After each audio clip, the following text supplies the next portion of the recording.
The high demand in Korean education is problematic by social inequality. The famous catchphrases such as 부유한 배경도 실력이다, 노력한 만큼 받는다 are not true, and there has been many counterexamples by professional social critics, which is better to know than when we do not know about this kind of reality in modern Korean. When our parents' generation born in the years around Korean War, for example, enterprise success stories possible when people do not employ stricter examination by competition. In most cases of familial condition, they can educate their children without too harsh deprivation. In more microscopic view, there is something unknown to people, because we didn't see deeper when we have some naive beliefs on social inequality.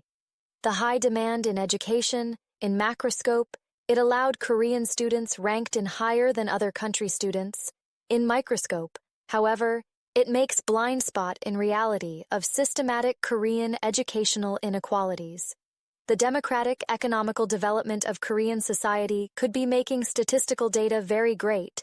However, many inequality scholars report, there is really the cases we need to focus on keeping equality, while there are many catchphrases that comfort us. It is catchphrase only, the reality is harsher than ordinary sense. The book, 능력주의와 불평등, is about this reality in Korea. The book deals with the issues around social inequality in people debated, as in examples, university admission-centered education system, familial environmental problem, cartelized employment system and laborers in various areas of industry, and so on. In Korean sense, cartel is employment inequality that employs same school without employing capable people in other school.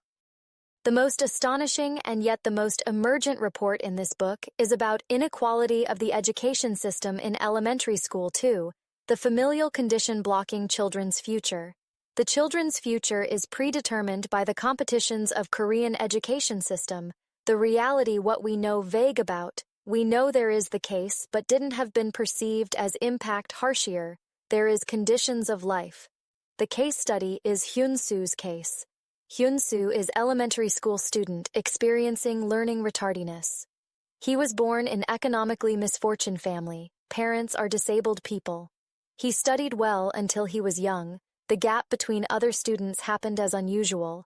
This is not based on his laziness or intentional negligent. The cause is only what he was born in poor family, the condition that he couldn't have standard of living from familial condition.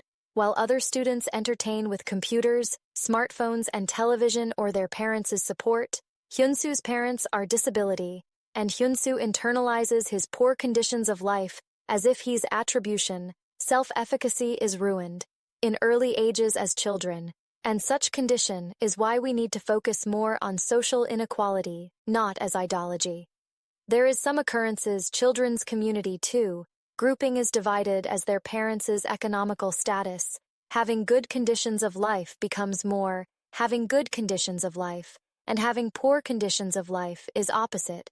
So, equality and opportunity is discussed seriously in this book too. The education determines future of life is somewhat harsh condition governed by capitalistic reasons. It determines how to live in Korean society, so is important references for reading this book. The inequality is innate condition, and the reading of books like this kind can make difference. Although we are not policymakers, the small steps such as donating things to charity can be actualized in reading this book. It is famous that economical success in Korea after Korean War is sensational. However, knowing some dark side of it could be good knowledge as reference to move on humanist sense of studying. This is good book for reading.